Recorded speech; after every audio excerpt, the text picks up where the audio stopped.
Ladies and gentlemen, welcome back to another episode of BSing Sports here on the BSing Network. My name is Bill. Kyle will be joining us here in a few minutes. He got caught up on doing something, but he will be joining us. As the caption says, we'll be talking a little bit game day recap for the Philadelphia Eagles with their victory over the Los Angeles Rams in LA. And I'm also gonna fire away with a quick Phillies rant. I guess it's not really a rant. I think I'll start off with the Phillies thing. It's not really a rant, right? So here's the thing: is obviously Phillies were up 4-0 yesterday in Game 2 of the NLDS. They allowed the Braves to get back into it. Zach Wheeler gives up a 2-run home run to Travis d'Arnaud, and then and that's in the 7th inning. And then in the 8th inning, obviously Hoffman gives up the 2-run shot to Riley. The Braves are a really good team. If your pitcher is tired and he's not hitting his spots, the Braves are going to capitalize, and that's something that definitely happened. I was surprised to see Wheeler come out in the 7th inning. I was surprised that after Olsen hit a bullet line drive off of him on, I think, the third pitch of the at bat, that Topper didn't go get him. And then it was confusing, right? Because then he obviously faces Osuna, and strikes him out on 3 really good pitches, and then you bring Travis d'Arnaud to the plate. Here's why I thought he should have pulled Wheeler after the Olsen hit and definitely before the d'Arnaud at bat, is because d'Arnaud used to catch him for 8 years in New York when they were Mets together. d'Arnaud is hitting somewhere like 370 career lifetime off of Zach Wheeler. I get it. He had owned him this particular game, but in that moment, at that time, I'm sorry, Topper. I don't like the decision to not take Wheeler out there. I just don't. I'm sorry.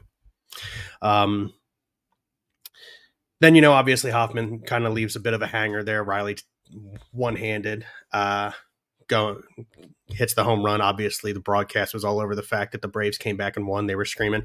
That's the other thing, is what does the broadcast crew have against the Philadelphia Phillies? I feel like when JT Realmuto hit that 2-run shot, that the broadcast crew did not go all kinds of ape shit like they did for listen, I get it, the end of the game, obviously, but even the Riley home run, they were so much more excited, so much more ecstatic.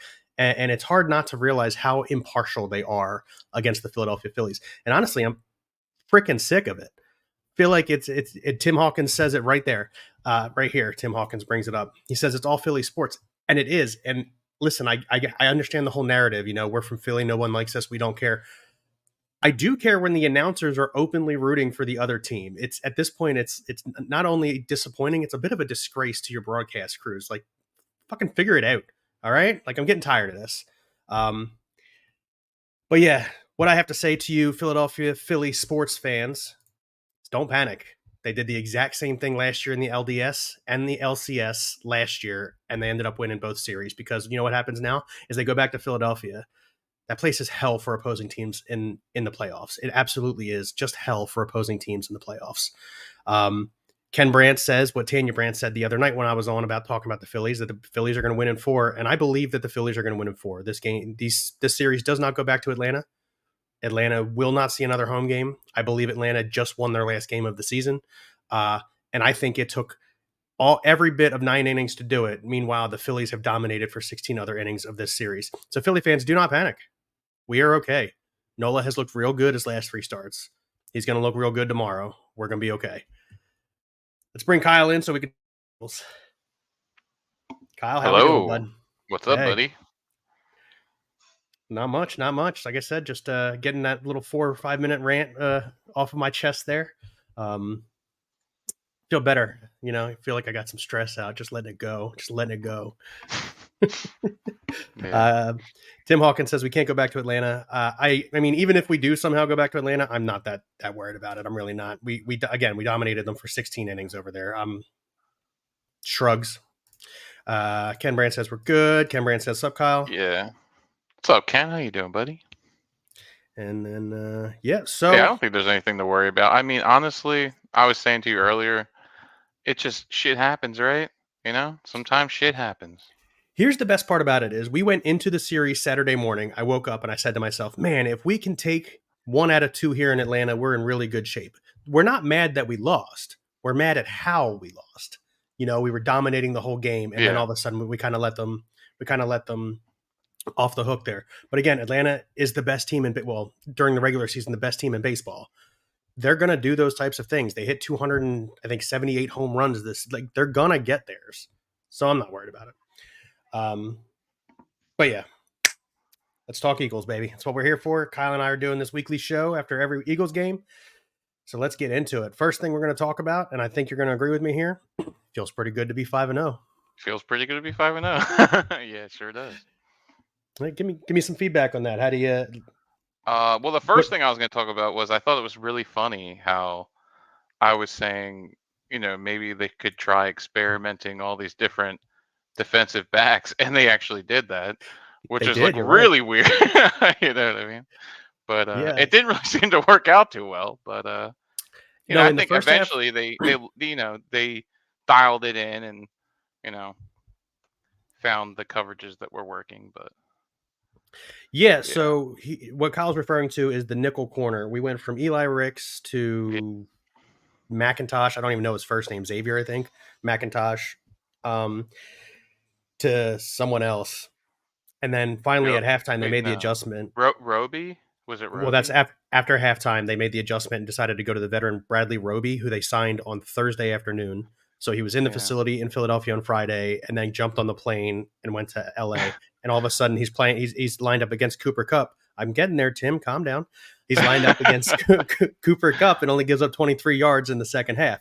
Um, Thank you for bringing it up. And I mean, you just got to really Hmm. admire what I think happened was those other guys I mentioned, Eli Ricks, Xavier McIntosh, and there was a third guy. I can't think of his name. That's how irrelevant it seems at this point because of how Cooper Cup shit all over the Eagles defense the first half.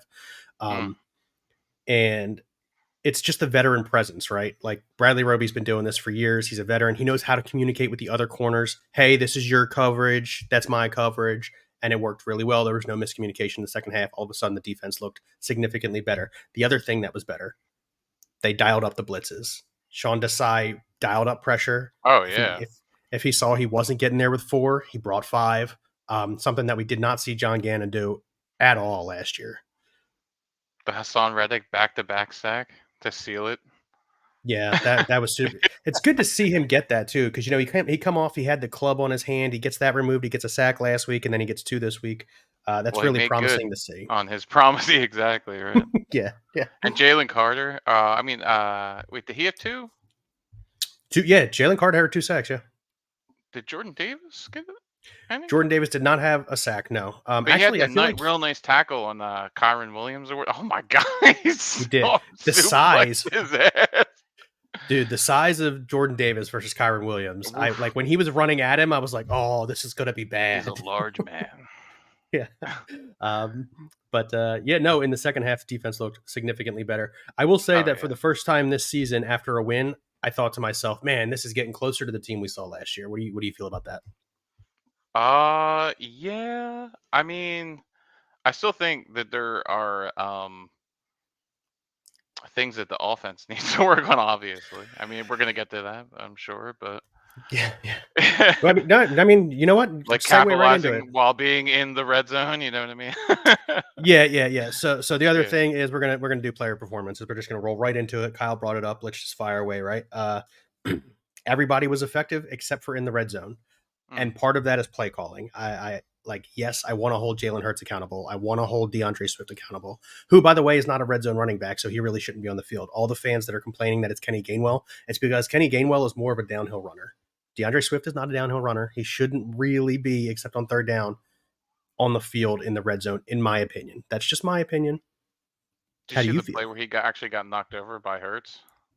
Yeah, They walked into each other and he just fell fortunately that over them was like a piece of paper. fortunately that was a no I was like, play. God damn! Yeah, Couldn't fortunately believe that was a that. no play. Um, Yeah, but but I no, just thought one it of was the other. funny. He Let's barely touched him. He just fell over. I think DeAndre intentionally fell over because I mean you don't want to knock Jalen down in that situation. You just Yeah, fall down. I mean, Yeah. obviously, yeah, you don't want to hurt the quarterback, but I just thought it was so funny the way he fell. um, But it's Jalen Hurts. I don't have the stats in front of me. I was having laptop issues. Right now it seems to be running good, so I don't want to like over process my laptop. I'm just going to let StreamYard run. So I don't have the stats up in front of me, but I believe he threw for 303 yards. Obviously the 1 touchdown, the 1 interception, and he had the rushing touchdown in the end zone on the brotherly shove we can get into that as a different conversation. They're going to take that away from the Eagles, by the way. Tim, I actually am gonna. I do want to touch on this. We're gonna get to Watkins. I promise. We're gonna get to him. But let's go down. Let's go down in order. So you Jalen Hurts, 300 plus yard performance, 2 total touchdowns, 1 interception. DeAndre Swift ran for 74 yards. He had 33 receiving yards, if I'm correct on that one. Who was that? AJ Brown. That was DeAndre Swift. AJ Brown had another 125 plus yard game, third in a row. Yeah. What about the And only then 2 targets for Deontay Smith? so, That was so he crazy. had Devontae Smith got 3 targets, 1 catch. Oh, it was 3? I thought it was 2. It was 3 targets, 1 catch. One was in the end zone. The reason you didn't realize it was to Smith, and this is why we're going to get into Watkins now, is because the only thing the broadcasters show is Watkins wide open, no one near him in the back of the end zone, and Hurts ran through his progression right around him because he went. Jay Brown saw Watkins open, decided I'm not throwing you the football, and threw it to Smith, who didn't catch it in the end zone, which is unfortunate. But that's how little faith your starting quarterback has in one of your 3 starting wide receivers. The play that Tim is specifically talking about. I thought Tim, for me, I thought he just didn't see him, is what it looked like to me. But I feel like his vision of the field has been kind of. I would say that if he didn't go all the way across the field, like he went from the left side of the field looking at AJ Brown to start the play. Yeah, I get what you're saying. Like how could he miss him? Right, like he's right there. But I just feel like I don't know, man. It looked like he did. But yeah, so the play specifically that Tim Hawkins is talking about is the wide. First of all, I hate wide receiver screens. I can't stand them. I wish they would take them out of the playbook. I don't like them. Moving past that, was a wide receiver screen. Kez Watkins caught it. Smith and Brown open a perfect hole. By the way, it's 3rd and 1. Smith and Brown open a perfect hole. Kez runs to the outside, gets tackled a yard behind the line of scrimmage. Nick Sirianni visibly pissed off. This is where we're going to get into the next part of the conversation. Nick Sirianni visibly pissed off on the sideline, screaming, "What the F," at his coaches. And then, from what I understand, they didn't show it on TV. There was a pretty firm talking to Kez Watkins on the sideline. The problem with that is they didn't punish him by taking him out and letting Alamadeus Zacchaeus play. I'm going to butcher. Yeah, I'm going to butcher his first name every time. It's a sick name, dude. Zacchaeus. Ryan says, "Sups up." What's up, Ryan? How you doing, bud? Sups up. They let him go back out on the field. And when Nick Sirianni was questioned about it yesterday, all he said was, well, it's the intangibles, right? So we don't see. So, thanks, Ryan. So it's the intangibles that we don't see. We don't see that because Kez is running down the field. He opens up the middle of the field for Dallas Goedert or AJ Brown or Devontae Smith. But my argument to that is you can send anybody on a post route. I get that Kez Watkins is fast, 4.3, 4.40 or whatever like that, but Zacchaeus ran a 4.4, 4.45. Like it's that close that you could put and if you throw Zacchaeus the ball, I'm confident he'll catch it. Whereas I'm not so confident when the ball goes up and Watkins is on the receiving end. Yeah, I mean, the funny thing about it, though, is you haven't really been seeing his speed anyway, though, either, right? That's what Sirianni is saying is, oh, well, you're not going to see that on a stat sheet because, every play we're making him run a post route, the safety has to drop back in coverage. So I get it. And they're trying to find ways to incorporate him in the office so that they have to stop answering the question, well, why is he on the field? Yeah, it's weird too because he's not like the build of like, you know what I mean? Like an archetypal slot receiver either, right? Like I think he's like 6 foot or something. I think he's 5'11", 195. Oh, he's 5'11". Okay. Yeah, he's a little fella. It's weird the way he works in with AJ Brown, Devontae Smith, basically. They've been getting first team reps together for the last 2 seasons. Obviously, they were a little frustrated with Watkins towards the end of last year because Zach Pascal started getting a lot of playing time. And then Pascal obviously goes to the Arizona Cardinals, follows Kaiser White and Jonathan Gannon out there. And then we pick up Zacchaeus from the Falcons, who, I mean, in the 3 games that he started when Kez was hurt, he looked good to me. I mean, he had, I think, 5 or 6 receptions. He caught the 1 touchdown in the Buccaneers game in front of the end zone. So there's pluses to not playing Watkins and playing Zacchaeus, but until I see a plus from Watkins, I'm always going to feel that way. Yeah. Now, Ryan says that wide receivers is not a position that we need to be concerned about, that we should be looking at secondary help. I 100% agree. Darius Slay looks like he's lost a significant step. He does not look like he can keep up with these young guys anymore. Um, and James Bradbury looked a little bit uncomfortable on the outside after playing 2 games on the inside. But then again in the second half, they picked it up. There was better communication. There wasn't mix-ups, and then all of a sudden the coverage did significantly look better. However, I will point out if Matthew Stafford doesn't overthrow Cooper Kupp twice on an out and up route, they're touchdowns. And if he doesn't overthrow Tutu Atwell across the middle of the field in the Yeah, fourth that's quarter, another there, one. Yeah. that's a touchdown. So there were mistakes by Stafford that made the Eagles' defense look better than it did. Um, but yeah, all of that taken into account, the Eagles come out victorious. I'm happy about it. Let's run into what was our next topic, Kyle. You got anybody else you want to talk about? Uh, Zach Cunningham 5 tackles, Nick Morrow 4 tackles. there was one thing. When is Hurts gonna learn how to slide? When's that gonna happen? So it's funny that you bring that up. You know, I do want to talk about this. So Hurts was sliding the first 4 weeks, and we all complained about it. We said he's not running hard enough. He's not trying to get those extra yards. And then he comes out and he takes these shots on Sunday. And I said the same thing. I was like, man, I'm glad It he's was running, really but I ugly. really wish he'd get down. Like, Yeah. but it is who he is. You know, he got 79. I think Ryan will correct me in the chat. 79 yards rushing on the day. He was so much closer to 2022 Jalen Hurts on Sunday than he's been the entire season. It's just so weird to me, the fact that everybody always talks about football IQ and how his football IQ is so high and everything. I mean, look at Mac Jones. That guy's over here trying to fucking hurt people when he slides. You know what I mean? Like, Yeah, that's yeah, true. it's just like I don't understand Mac Jones why is a you wouldn't be scumbag. sliding more when you can draw penalties. You know what I mean? You could potentially kick someone in the nads like Mac Jones. You know? I mean, I hope that our quarterback doesn't do that because if you get caught, it's a 15-yard penalty and you can get thrown out of the game. Yes, that's so. But so listen, there are benefits to sliding in the sense that if you get lucky and somebody hits you once you've given yourself up, you get Yeah, a flag. exactly. But It's just strategy, right? in Jalen Hurts' mind, he says, I can squat 600 pounds. This tiny ass corner ain't bringing me down. I'm going to go get my extra 2 or 3 yards. And if it's a corner or a safety, I kind of like, you're bigger. Okay. You're higher up on the food chain. I get it.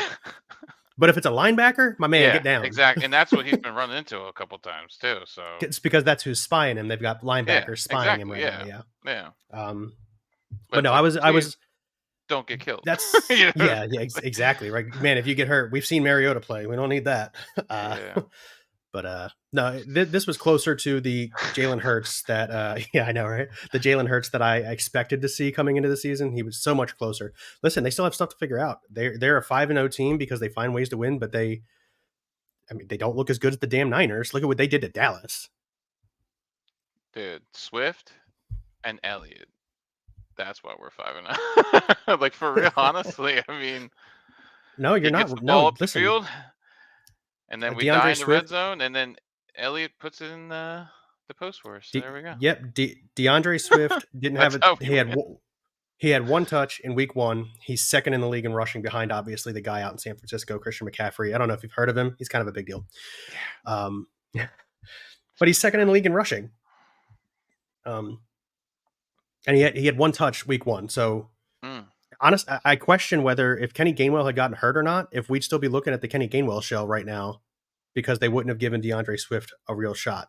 So I don't know. Obviously, we don't know what would have and could have happened. What we do know is what we've seen on tape, and Yeah. DeAndre Swift's playing pretty well. He's playing out of his fucking mind, dude. Like I said, though, Honestly. he's not a red zone running back. So I understand why they don't have him on the field in the red zone. I really, really do. Oh, But on some level, you have to realize that Gainwell's not getting it done either. And maybe you try that other guy you signed who's been a healthy scratch that for guy, 5 Rashad straight Penny, weeks. that guy. Yeah, please, Oh sir. shit, Can I I have a forgot he was penny? on the team. No, that's 100% right though. It's almost like, isn't that why they got him? He's like a cross between Swift and Gainwell. He's not as downhill, but he is more downhill than DeAndre Swift. Yeah. And I think at this point you may as well give him a shot. Dude, average, I think Ryan told me when we signed him, it was like 4.5 or 4.6 yards per carry in Seattle before he got hurt.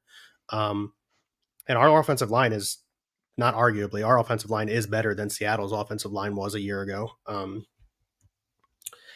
And Tim Hawkins says because he doesn't play special teams, they won't activate him. Okay, so let him play running back in the red zone. Like, we got all these extra young corners that don't need to be activated when we can activate a guy like Penny who maybe can push the mound into the end zone from 4 yards out. That's how I feel about it. All right, let's see. All right. So we got through player performances. Let's go on to. Oh, All by the right, you way, want to. correction. Um, I thought it was 2. You said it was 3. It was actually he actually got 5 targets. By the way, Devontae Smith. Devontae Smith had 5 targets. Supposedly, that's what this. I mean, that's the thing is I've been hearing different stats Are on you like on different. the one Ryan uses is Pro Football Focus, This is PFF. PFF, yeah, yeah, it's Okay, PFF, so apparently he got 5 targets. yeah.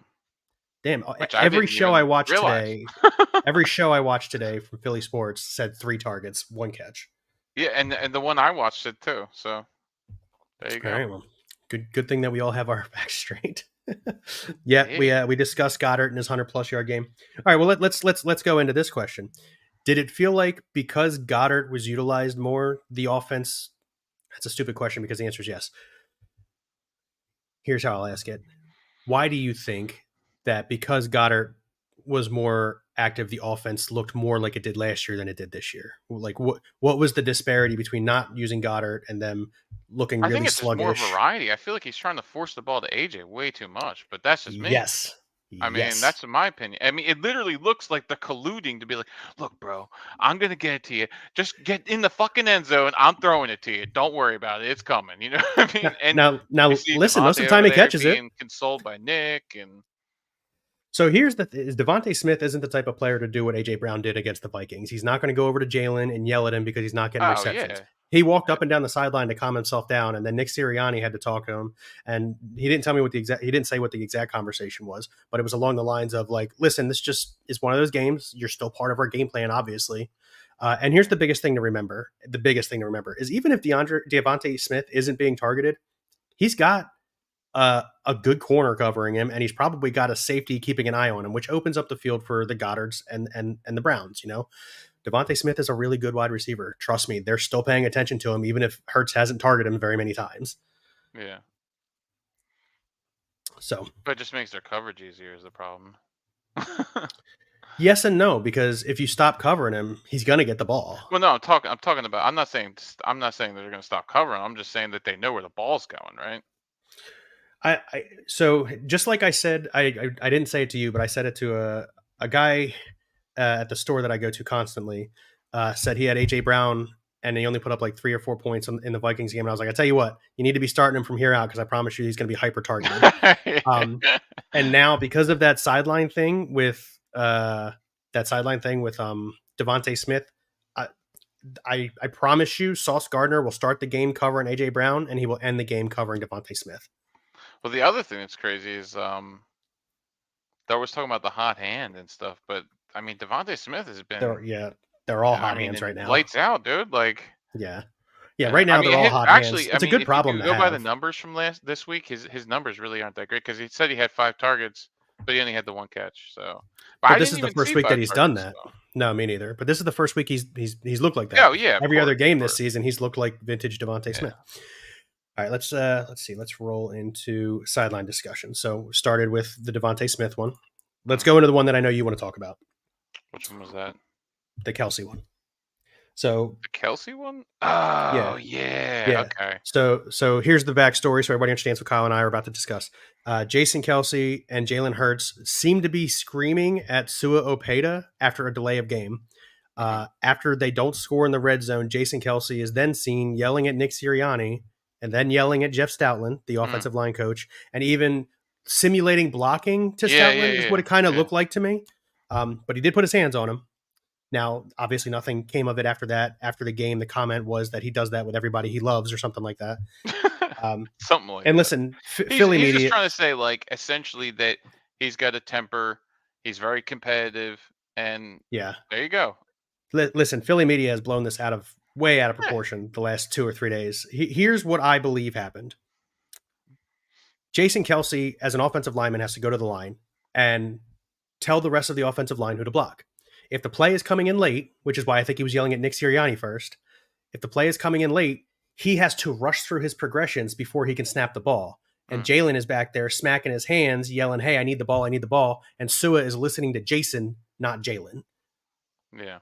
Because if you watch it before every snap, Sua Opeta smacks Jason Kelsey so he knows to snap the ball. But Jason was going through progressions and Jalen wanted the ball. So there was just a miscommunication there because of the timing in which it took to get the play in. This is just Mm, my observation. This is what I yeah. think happened.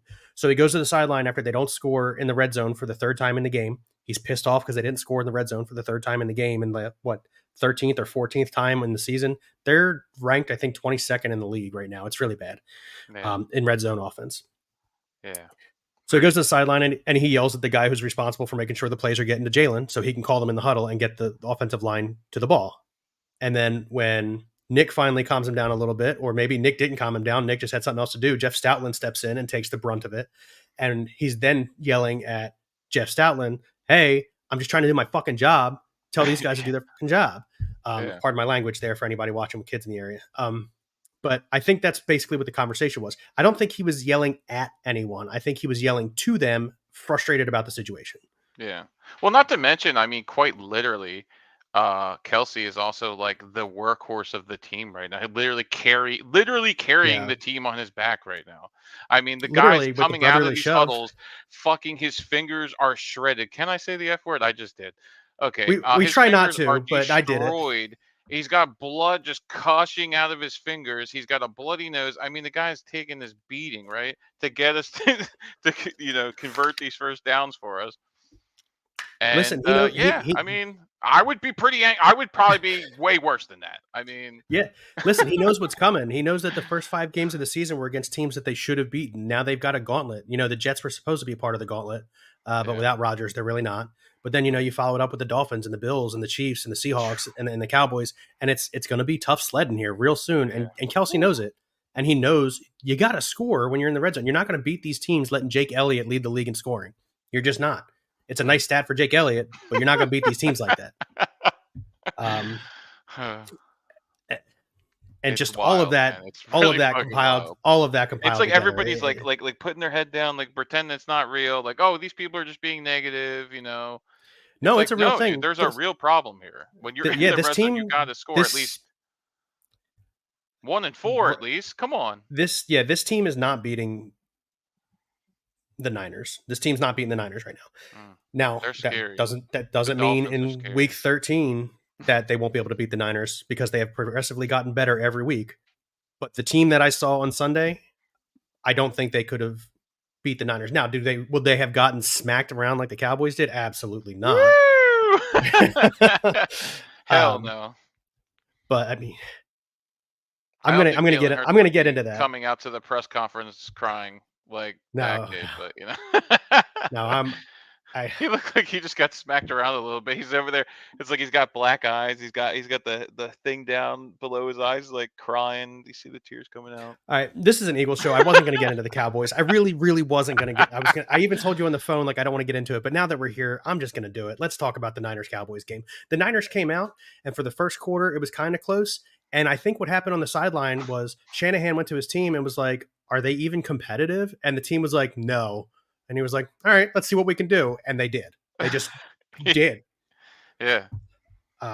Dak Prescott, honestly, I know that they are, with 3-1 going into that game, they lost the weird game to Arizona, but Dallas was a team that I was looking at and I was like, okay, the defense is still pretty good even without Trayvon Diggs. The offense can still move the ball. They still have CeeDee Lamb. But I went back and looked at the stats.